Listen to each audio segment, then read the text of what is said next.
वा, जोपर्यंत सगळं सुरळीत चाललं असतं ऑपरेशन टेबलवर, तेव्हा या सगळं गाणं छान चाललेलं असतं. आणि आवाज कमी करा ना रे, का ओळखायचं, ब्लड प्रेशर 100, थोडं ब्लिडिंग सुरू झालेलं आणि जरा त्रास आहे, अरे बंद करा ना, की ओळखावं, ब्लड प्रेशर अजून खाली आले, रक्तस्राव अजून सुरू झाला. नजर हटी दुर्घटना. क्या बात आहे. ही जी आपण रस्त्यात ड्रायव्हिंग करताना पाठी वाचतो ती कार्डियाक सर्जन साठी. अच्छा.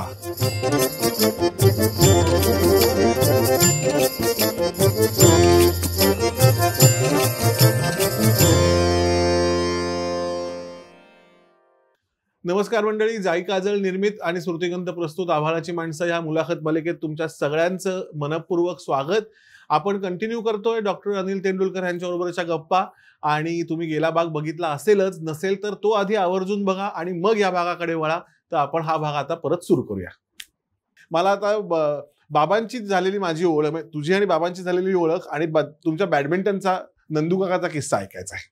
तुझे बाबा विद्याधर गोपाळ ओक आणि माझी पहिली भेट बॅडमिंटनच्या मॅच मध्ये झाली. आम्ही दोघांचे अपोनंट होतो. बरं. आणि तेव्हा सिंगल्स 13 इक्वल झालं तर 17 किंवा 18 ला जायचं. आणि तेव्हा सर्व्हिस बदलायची आणि सर्व्हिसवरच फक्त पॉइंट असायचे. बरोबर. बाबांची आणि माझी भेट आणि आमच्या दोघात खूपच साम्य निघालं. संगीत बरोबर. आणि मला अजूनही आठवतं की बाबा एनजीके क्लासमध्ये होते आणि तेव्हा एनजीके कॉलेजचा एक ऑर्केस्ट्रा होता आणि त्यात बाबांना पेटी वाजवायला सांगितलं. आणि तेव्हा तिथे त्यांना नोटेशन देऊन दिलं होतं कलावती रागातलं. आणि तेव्हा बाबांना ते जाम येईना. अच्छा. म्हणून बाबा माझ्याकडे आले, काही साले काय लिहिलं ते मला अजून ती ट्यून आठवते. मला माहिती, मला बाबांनी शिकवले.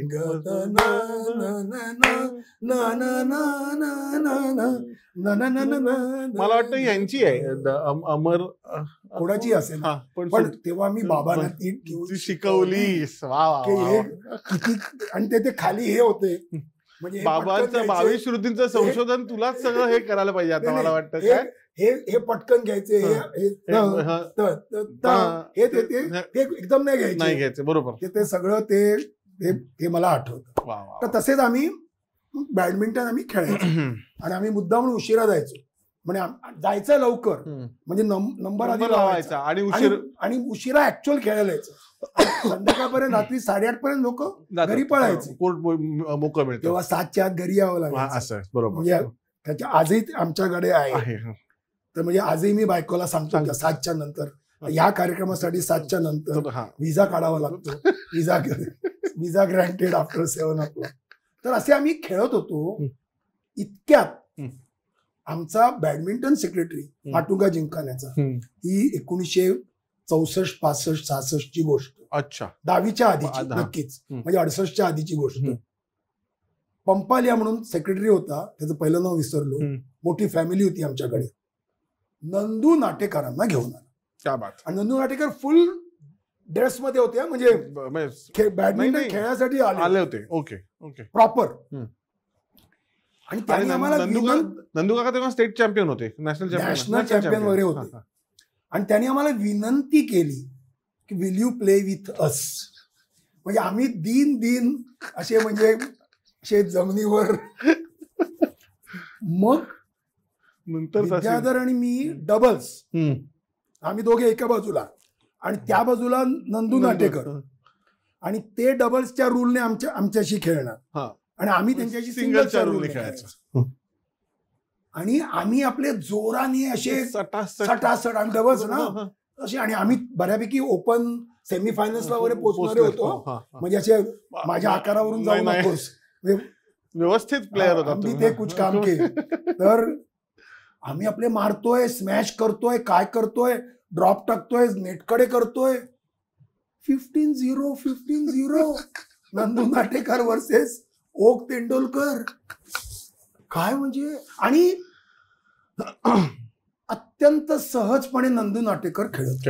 त्याच्याकडे त्याने दमले असं काही एक पॉइंट कसा बसा घेतला असं. पण त्यांनी दयाबुद्धीने का होईना एखाद पॉईंट तुम्हाला दिला असेल. आता आठवत नाही मला, पण म्हणजे ते का आले होते आणि इतक्या रात्री का आले होते आणि ते आमच्याशी का खेळले हे मला अजूनही कळलं नाही मला. म्हणजे आणि तेव्हा विचारायचं म्हणजे तेव्हा असे जर मोबाईल असते तर आम्ही सट फोटो काढून घेतले असते. तेव्हा फोटो काढणं म्हणजे एक प्रोसेस होती. तो कॅमेरा, ते रीळ आणि काळोखात ते जमणारं 100 स्पीड का 200 स्पीड आजही मला कळलेलं नाहीये.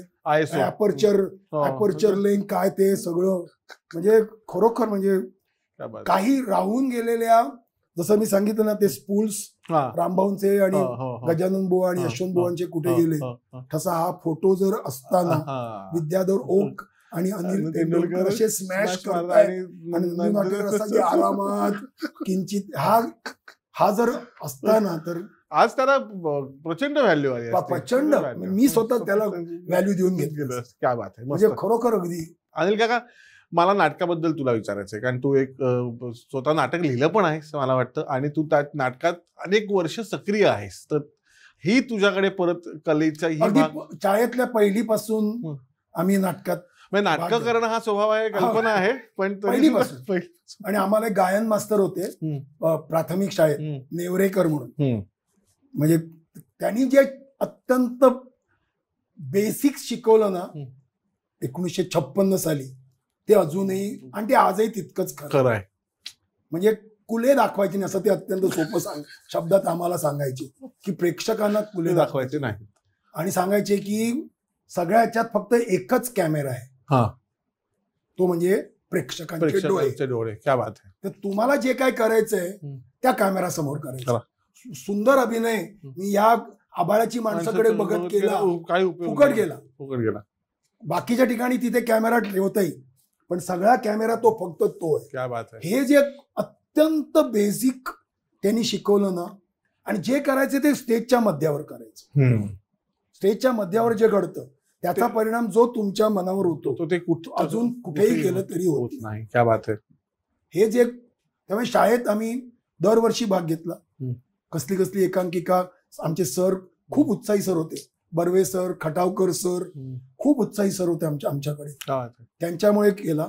आणि नंतर जीएस मेडिकलला आल्यावर तर आमचा एक ग्रुपच होता. प्रमोद फडके म्हणून मला सिनियर होता. नंतर विनय मेहेंदळे, ते सगळे माझे सिनियर, त्यांचा नाटकाचा ग्रुपच होता.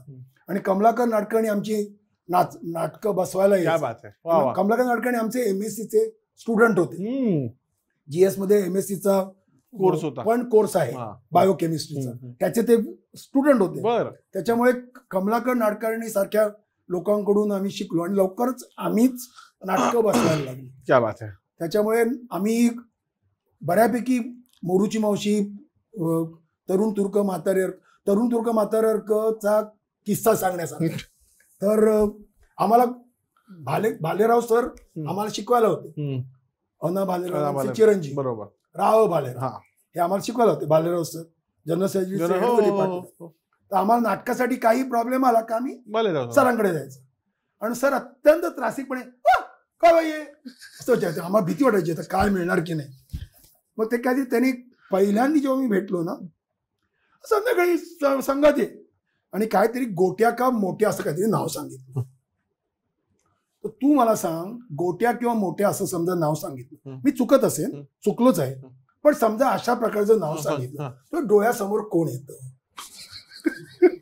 तर ते अख्ख्या संघाचे अध्यक्ष देवा. आणि आम्ही गाढवासाठी जाऊन इथे गोट्या मोठ्या कोण असं विचारलं तर ते म्हणाले मीच आहे.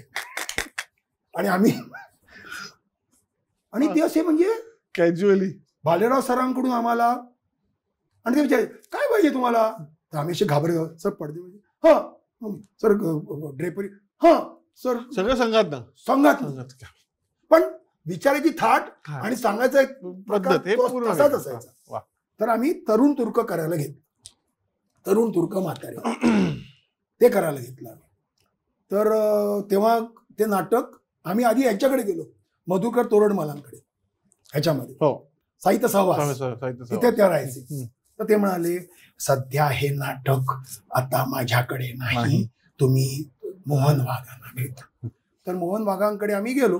आम्ही KM स्टाईल हो, 8 वाजता OPD सुरू होते. आम्ही 8 वाजता गेलो. आम्हाला कुठे माहिती की ते वाघ आणि हे वाघ 12-1 नंतर उठतात, ते आम्हाला माहिती नव्हतं. तर आम्ही थांबलो बाहेर. आम्ही तर बाहेर पडलो होतो, आम्ही परत KM मध्ये जाणार नव्हतो. वाघ ते मकरंद सहनिवास ह्याचा प्लाझाच्या समोरचा तिथे राहायचे.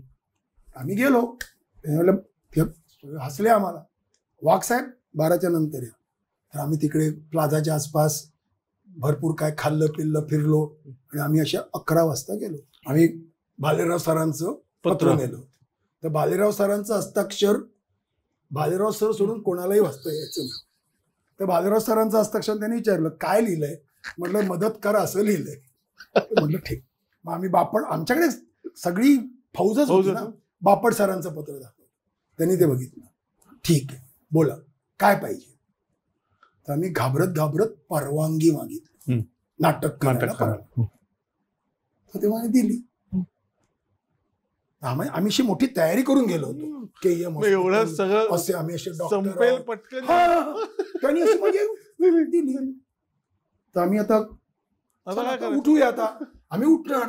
ते म्हणाले सेटचं काय केलं.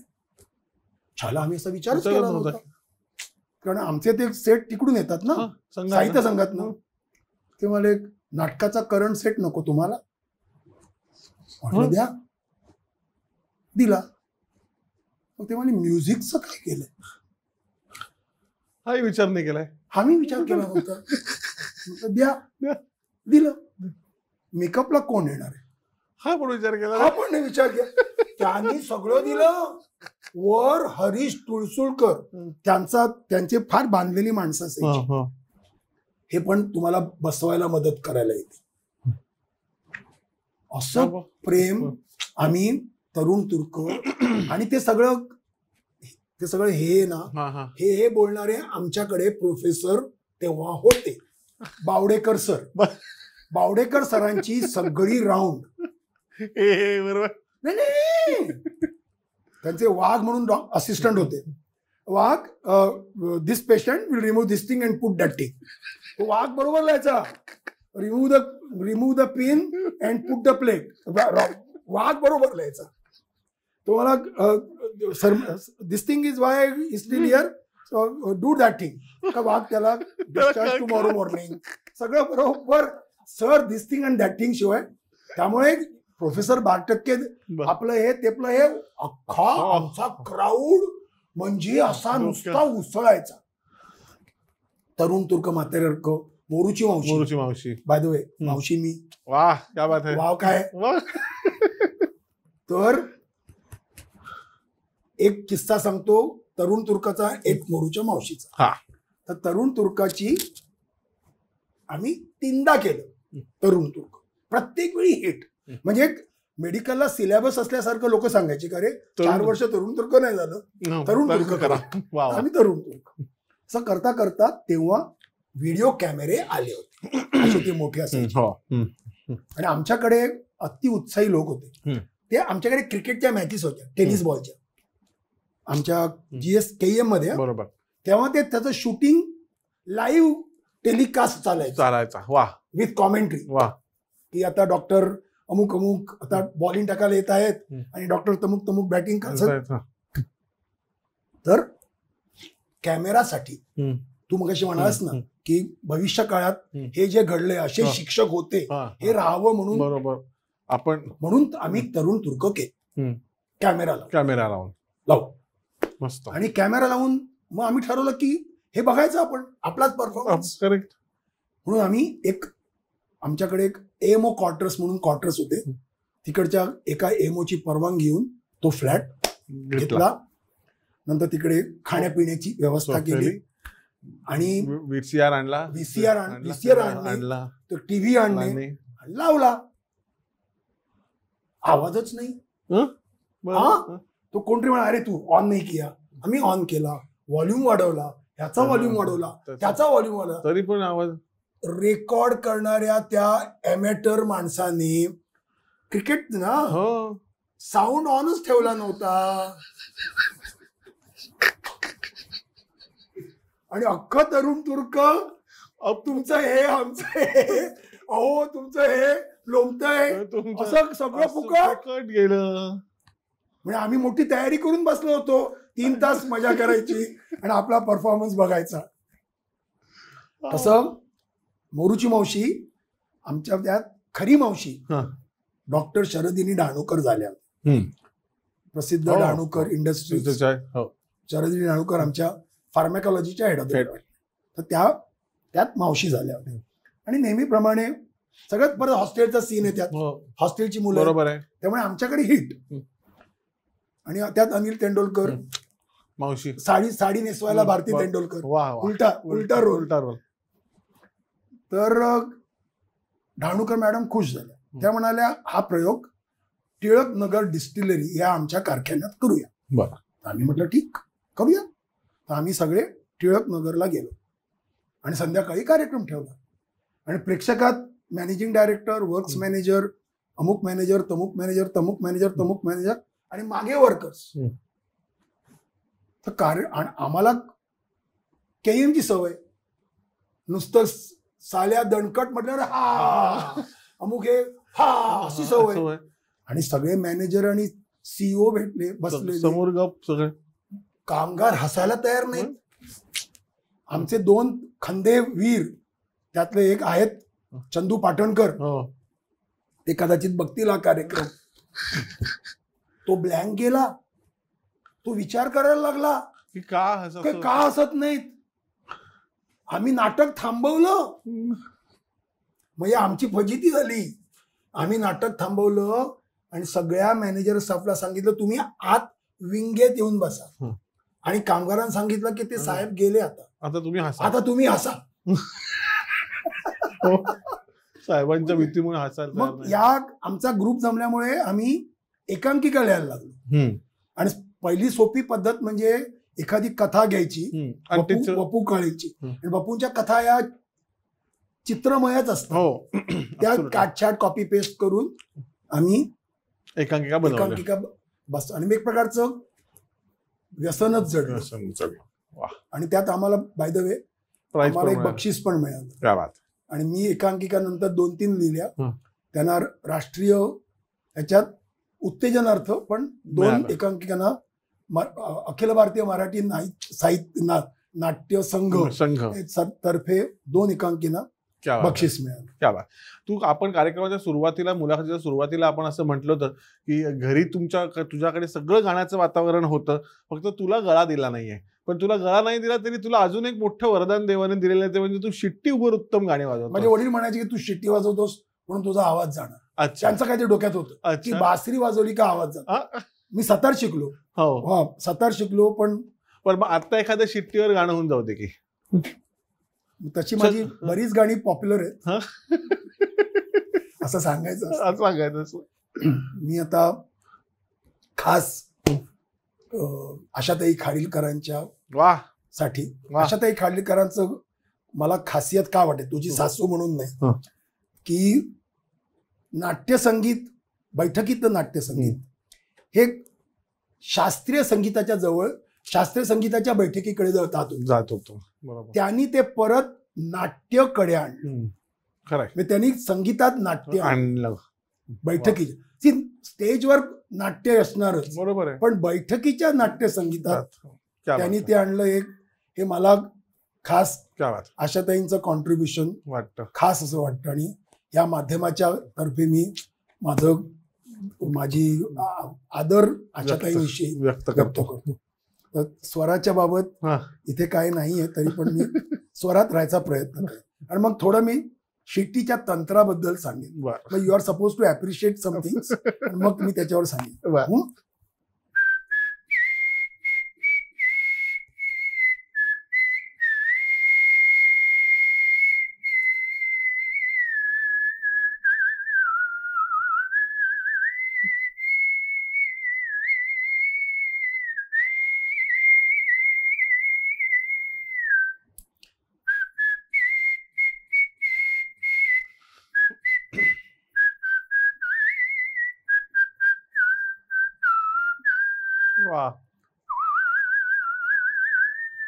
वाह.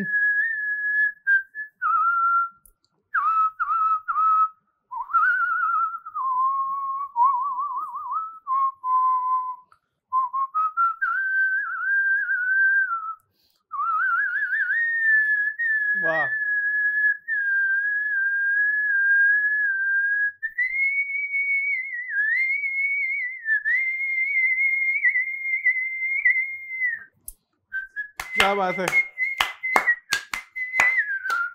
क्या बात है. वा वा वा वा वा वा वा, उत्तम. वा वा, क्या कहणे. आता याच्यात म्हणजे लोक कौतुक माझ्या श्वासाचं करतात. करेक्ट. तर यात कौतुक नाहीये. मी श्वास सोडताना आणि घेताना दोन्ही वेळ शिट्टी शिट्टी. वाजवतो. आणि ज्याप्रमाणे व्हायलिन वाजवताना बो केव्हा बदलला हे कळता कामा नाही. करेक्ट. म्हणजे नुसता सा लावणं व्हायलिनवर कठीण आहे. बरोबर. व्हायलिन सारंगी. हो बरोबर. त्यात बरोबर. बोची दिशा बदलली. बरोबर. गंमत म्हणून सांगतो, आता आठवलं म्हणून. बोला मराठीत गज म्हण. बरोबर. गज म्हणतात. गज. तर एका मराठी कार्यक्रमात आकाशवाणीच्या ती मुलगी सांगत होती की सारंगी वाद्य गजाला धरून वाजवतात. असं त्या गजाननाची कृपा, असं आपल्याकडचं मराठी. तसं शिट्टीचं आहे. तर शिट्टीचं आहे. तर ते की हे जे शब्द आहेत ते शब्दाप्रमाणे ते ब्रेक, तेव्हा ते ब्रेक करायचं आहे. आणि तेव्हा तो तुला आत घ्यायचं.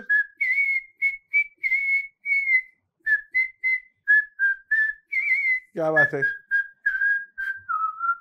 वा.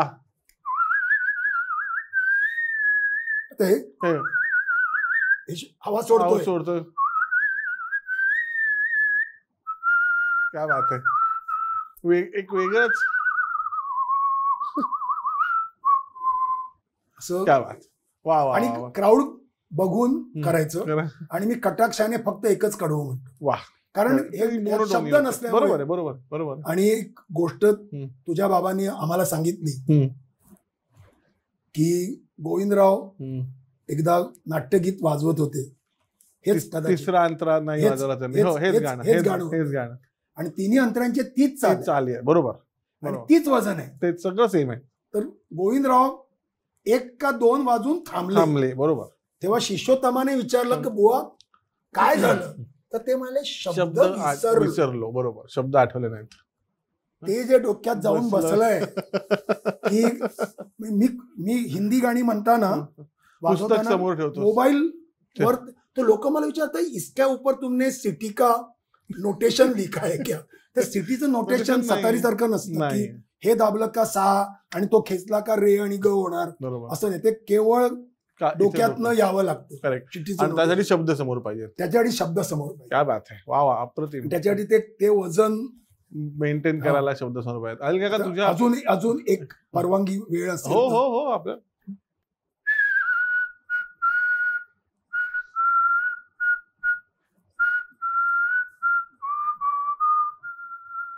वा.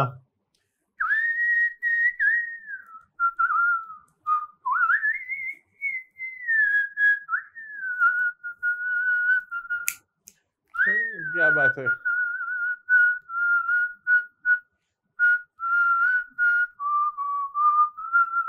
वाह.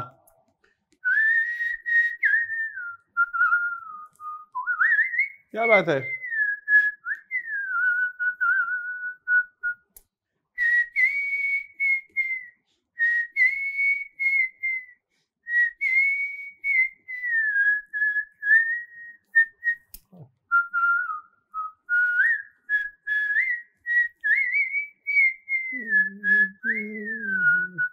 क्या बात है.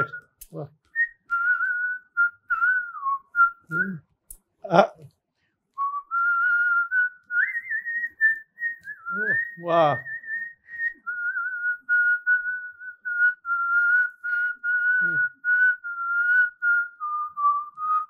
क्या बात है.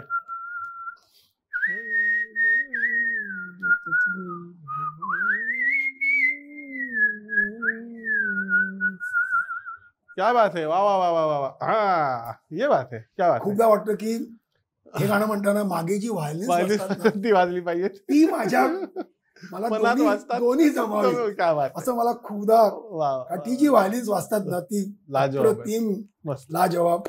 आणि हे गाणं खास करून माला सिन्हा आणि तनुजा अशा डोळ्यासमोर ठेवून आणि धर्मेंद्रकडे दुर्लक्ष करून जर तुम्ही बघितलं. आणि जो काय ब्लॅक अँड व्हाईटच्या जमान्यात ती माला सिन्हा अल्टिमेट वा मस्त. अनिल का तू फजित वाडेकर म्हणून कार्यक्रम करतोस म्हणजे आणि त्याचे बरेच प्रयोग झालेत आणि एरवी होत असतात. मला तर बरेच नाही म्हणजे मोजताही नाही. हा ठीक आहे म्हणजे बरेच म्हणू आपण. तर फजित वाडेकर हा मुळातच फजितींचा कार्यक्रम आहे. पण फजित वाडेकर मध्ये झालेल्या फजित्यांचं काय? खूपच आहेत.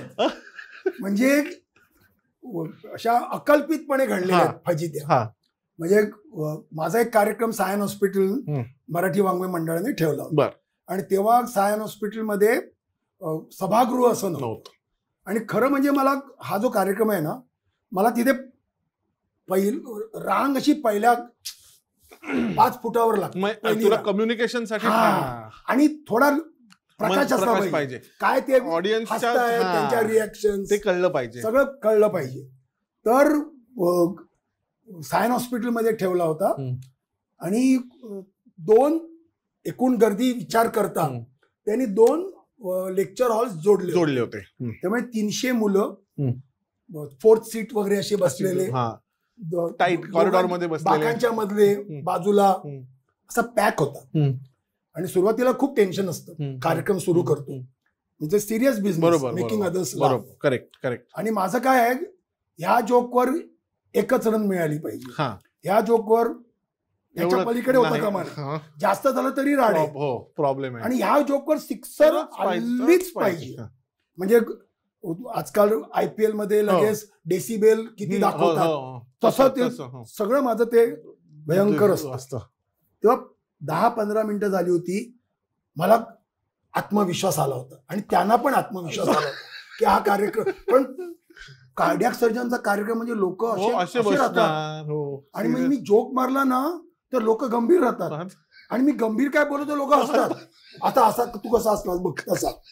म्हणजे मला सांगावं लागतं का आता जोक झाला, आता हसा, आता गंभीर आहे बाबा असं सांगावं लागतं. तर सगळा क्राऊड माझ्या ताब्यात आला. आणि ते प्रचंड नशा असते, संमोहन. का मी ह्यांना आता एवढंच 7व्या सेकंदाला हे असणार असं मला सगळं म्हणजे आपण ठरवतो का हे केव्हा असणार, केव्हा गप्प होणार. बरोबर. आणि त्यात पण आमची एक खाज असते का ह्याच्यानंतर एक सिरियस गोष्ट सांगायची आणि त्या क्राऊडला गप्प करायचं आणि परत मग हसवायचं. असं म्हणजे असे आम्ही भयंकर किडे करतो. तसा क्राऊड पूर्ण ताब्यात आला होता. आणि कॉलेजचा वर्ग असल्यामुळे माझ्या स्टेजच्या बाजूला एक दरवाजा कडी लावायचा राहिला. दरवाजा बंद होता, कडी लावायची राहिली. आणि एक टंच सुंदर मुलगी त्या दरवाजातनं शिरली आणि टक टक टक टक टक टक करत ती 400 माणसं आणि त्यांचे 2 800 डोळे हे त्या मुलीला फॉलो करत होते. त्या प्रेक्षकातल्या सगळ्या मुली एक खूपच चीप दिसते, काही शोभत नाही. म्हणजे माझ्या समोर माझ्यासाठी आलेला 400 लोकांचा ऑडियन्स होता, पण तो माझा नव्हता. सगळा सुटला. मी त्या मुलीला सांगितलं, यू स्टोल अवे माय 800 आयबॉल्स. म्हणजे त्यानंतर कानाला खडा. मी या साईडचे त्या साईडचे सगळे दरवाजे खिडक्या बंद ठेवतात. काय माहिती नाही काय होईल आणि काय काय घडेल. हातातला जाईल कार्यक्रम. खरोखर म्हणजे फार आपण शिकत म्हणजे त्यातलं हे फारच इंटरेस्टिंग आहे. फारच म्हणजे किती गोष्टीचं अवधान ठेवावं लागतं की हे कार्यक्रम करताना. दुसरी गंमत तर माझा फजित वाडेकर हा कार्यक्रम जो आहे तो माझ्या मेडिकल आयुष्याविषयी आहे. पण त्यात मेडिकल असं काही नाही. म्हणजे ॲट्रोपिनच्या ऐवजी ॲटोरवास्टॅटिन दिलं, असं काही टेक्निकल शून्य. त्याच्यामुळे लोकांना खूप आवडते. पण किती म्हटलं ना तरी शेवटी डॉक्टरांना हा कार्यक्रम खूप अपील होतो. तेव्हा एका प्रसिद्ध आणि श्रीमंत मेडिकल असोसिएशनने मला फोन केला आणि तुम्ही कार्यक्रम म्हटलं हो पण नाव त्यात काय हसण्याचं काय गरज नाही. तर आमचं असं आहे म्हणे मीटिंग, तर तेव्हा तुम्ही कार्यक्रम कराल. तर मी त्याच्यासाठी 20,000 रुपये मानधन घेतो. साधं गणित, एकूण कार्यक्रम 2.25 तासाचा आणि जर हार्ट सर्जरी मी 2.25 तासाची अत्यंत गरीब रुग्णावर केली तर तेवढे तर मला प्रायव्हेट मध्ये आमच्या होली फॅमिली हॉस्पिटलला तेव्हा 20,000 रुपये माझं वट्ट मानधन होतं. तेव्हा 20,000 घेतो. तर त्यांनी फोन केला तर त्यांना सांगितलं, आधी सांगितलेलं बरं की मी 20,000 रुपये म्हणजे आताही लोकांना मी किती मानधन घेतो, आता वाढलं असेल. तर ते हसायला लागले. म्हटलं हा जोक नाहीये, जोक ते तिथे मारणार. 20,000 घेतो. ते म्हणाले shall we tell you very seriously, you will get max 1 hour. म्हटलं तरी पण मी 20,000 घेणार. Let me be very frank with you, it will be not more than 40 minutes. म्हटलं तरी असं मी करत 10 मिनिटावर आले तरी पण मी सोडलं नाही. 20,000 सांगत. कार्यक्रम किती 3 मिनिटं झाला नाही झाला. सडनली त्यांना कळलं की त्यांना मनोरंजनाची गरज नाहीये. अच्छा, ओके, क्या बात. तरी शेवटी कार्यक्रम कट डाऊन करत 1 मिनिटावर आणला. आपण सोडलं नाही.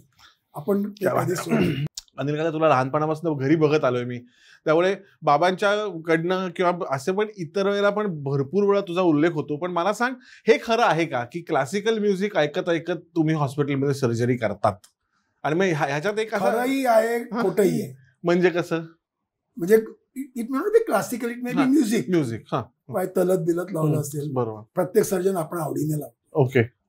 पण जोपर्यंत सगळं सुरळीत चाललं असतं ना ऑपरेशन टेबलवर तेव्हा या सगळे गाणं छान चाललेलं असतं.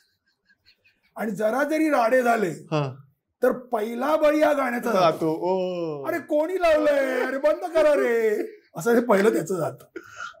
किंबहुना मी नर्सेससाठी क्लासेस घेतो तेव्हा नर्सेसना मी एक गुरुमंत्र देतो की सर्जनचा हात आणि सर्जनची बात, म्हणजे डावा डोळा, जी स्क्रब नर्स असते जी आमच्या बरोबर अगदी उभी असते ती नेहमी मुख्य सर्जनच्या उजवीकडे उभी असते.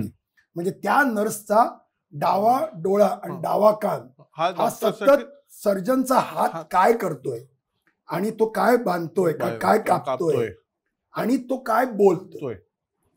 तेव्हा म्हटलं जोपर्यंत म्युझिक चालू आहे ना फुल, तेव्हा ब्लड प्रेशर 120, रक्तस्राव 0, डिसेक्शन सहज, मस्त, अगदी आरामात प्लेन मिळत आहेत, थर विलग होत आहेत, सगळं छान चाललंय.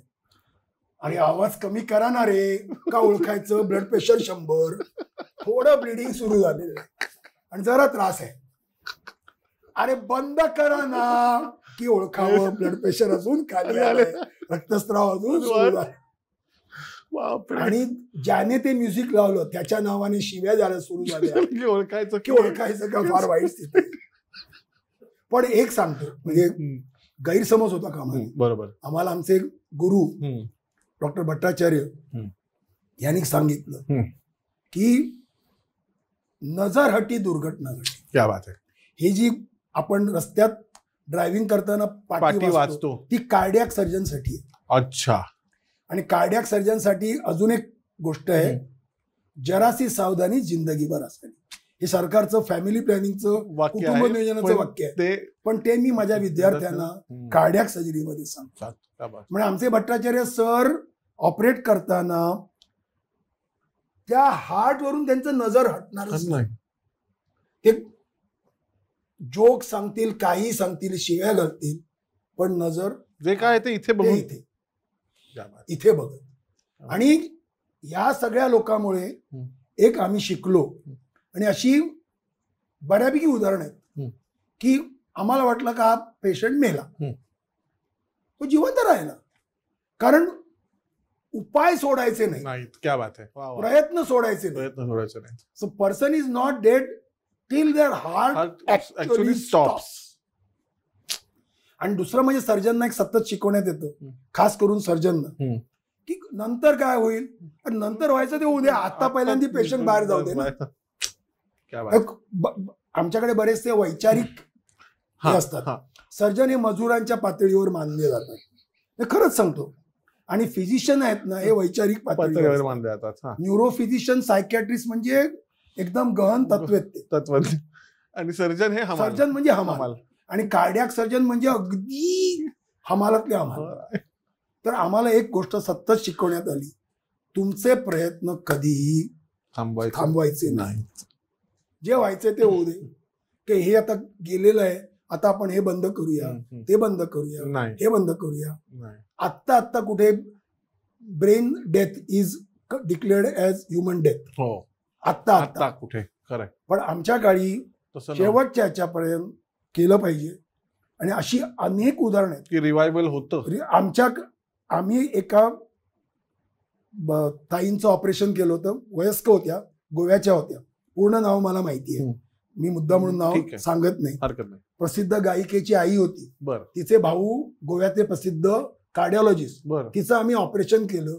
त्या बाईंना दुसऱ्या थिएटरमध्ये आणलं, इंटेन्सिव्ह केअर मधून मध्ये आणल्याच्या 2 तासानंतर कंटिन्युअस आकडी. आमचे सर म्हणाले, जसे म्हणाले ते बिचारे हताश होऊन गेले. आम्ही तिकडे बसलो, ट्रीट करत राहिलो. ताई पायाने चालत घरी गेल्या. क्या बात आहे. कारण म्हणजे, आणि नंतर काही प्रॉब्लेम नाही, आणि अनेक वर्ष राहिल्या, जगल्या, बऱ्या राहिल्या. तेव्हा एक आम्ही शिकलो, आणि आम्ही आमच्या मुलांमध्ये म्हणजे आमच्या विद्यार्थ्यामध्ये आणण्याचा प्रयत्न केला आम्ही मनापासून, की never give up till it is heart has stop. तरी पण आम्ही मसाज, इंजेक्शन देऊन ते आणण्याचा प्रयत्न करतो. ज्या क्षणी तुमचे हात थकतात, खांदे थकतात, कारण हार्टला मसाज देणं ही साधी गोष्ट नाहीये, त्याची देत राहायचे. म्हणजे that spirit is more important. So match is not over until the last ball is played. तसं पांडे सर त्यांची डॉज होती, ते वांद्र्याहून केएमच्या केससाठी रात्री मध्यरात्री त्या डॉज मधून यायचे, आणि त्यांनी पेशंटला मसाज दिलेले. क्या बात आहे. पेशंट शिफ्ट होताना अरेस्ट झालेत, परत थिएटरमध्ये नेऊन लगेचच्या लगेच मसाज देऊन त्यांना रिवाईव्ह केले. अशी अनेक उदाहरणं आहेत. क्या बात. आणि अशा लोकांच्या ह्याच्यात आम्ही वाढलो, शिकलो. आणि त्याच्यामुळे fight till end, don't give up. आणि दुर्दैवाने आता मी आमच्या सोसायटीचा सेक्रेटरी झालो, मी रिटायर झालोय, निवृत्त. त्यामुळे तिथे पण माझी अशीच वृत्ती असते. तो पंप बंद पडला की मी सोडत नाही त्या पंपवाल्या कंपनीला, की हार्ट पण एक पंपच आहे, हा पण एक पंपच आहे. ते मला सांगायचा खूप प्रयत्न करतात की इसमें ऐसा भाल है, उसमें ऐसा भाल है. मी म्हटलं, तुम 2 भाल देखते हैं, हम 4 भाल देखते काम किया है उसमें, हम रिपेअरवा करते हैं. ते मला खूप नॉन रिटर्न वाल्व सांगतात. मी म्हटलं, आम्ही सगळे नॉन रिटर्न वाल्वच ट्रीट करत आलेलो आहोत. परवा आमच्याकडे एकाचं ड्रेनेज चोक झाला, तर मला कोण सांगायला लागलं की या ड्रेनेज साठी असं असं. म्हटलं, हो, आयुष्यभर चोक झालेल्या रक्तवाहिन्या खोलल्या आणि त्या काढल्या. त्या आम्हाला ते ऑटोमॅटिकली ते ज्ञान येतं की हे इथे ब्लॉक, ह्याचा अर्थ हे बघा, हे ठीक असेल तर ते बघा. हे तो अल्गोरिदम जे म्हणतात ना, ते ऑटोमॅटिक झालेलं, आणि ते वापरत, आणि त्यात मजा असते. हे परवाच अक्षरशः परवा आमचा बोरवेल पंप बंद पडला, आणि त्याची अंडरग्राऊंड वायर होती, आणि तो टेक्निशियन ती वायर काढायचा प्रयत्न करत होता. त्याने काढली आणि नवीन वायर टाकत होता, आणि ती नवीन वायर त्याने जुन्या वायरला अशी साईडला जोडली. त्याच्यामुळे त्याचा जो व्यास होता तो डबल झाला, आता तो अपुरा होता जायला, भू अंतर्गत व्यास. मग त्याला मी सांगितलं, आम्ही मेडिकलला असे एंड टू एंड करून रेल रोडिंग करतो, आणि त्याला तेल लावतो, म्हणजे सहज जाता. मी चक्क घरून तेल आणलं, तेल लावलं, त्याला असं करायला लावलं. आणि ते सक्सेसफुल. क्या बात. अशा गमती चालू असतात. क्या बात आहे. वा वा. त्यांना मी सांगत नसतो मी हार्ट सर्जन आहे असं करतो म्हणून. अनिल काका, तुझ्याशी ह्या सगळ्या गप्पा मारताना किती वेळ झालाय खरंच कळलेलं नाहीये आणि त्यामुळे अतिशय मजा आली. ही तुझ्याकडे असलेली अतिशय विलक्षण ही ऊर्जा जी आहे, ही ऊर्जा आम्हाला खात्री आहे की आमच्या रसिकांना भयंकर आवडली असेल आणि त्यातनं अनेक लोक अनेक प्रकारची स्फूर्ती घेतील आणि अजून काही नवीन गोष्ट किंवा जी येत असलेली गोष्ट अजून चांगल्या प्रकारे करायचा प्रयत्न करतील. तू वेळात वेळ काढून आज इथे आलायस, गप्पा मारलायस इतक्या मनसोक्त, त्यासाठी श्रुतिगंध परिवारातर्फे आणि जाई काजळ परिवारातर्फे तुझं मनपूर्वक धन्यवाद आणि आभार मानतो. फक्त मी एकच सांगतो की आभाळाची माणसं हे मला खरोखर लागू नाही, हरकत नाही. आणि तुझे आधीचे कार्यक्रम गोविंदराव, प्रसाद सावकार यांच्यानंतर अनिल तेंडुलकर म्हणजे इतक्या खालच्या पातळीला तुम्ही याल असं वाटलं. असं काही नाहीये. आपला अप्रतिम मुलाखत झालेली आणि अप्रतिम तुझ्याकडनं ऐकायला मिळालंय, त्यामुळे असं काही नाहीये. तू खरंच एक आभाळाचा माणूस आहेस आणि असाच राहशील आणि असाच आहेस आणि तसाच राहा असं मी तुला फक्त सांगेन. अनिल काका, तू वेळात वेळ काढून इथे आल्याबद्दल मी परत एकदा तुझे आभार मानतो आणि आमच्या जाई काजळ आणि श्रुतिगंध परिवारातर्फे ही तुझ्यासाठी एक छोटीशी गिफ्ट आहे. धन्यवाद.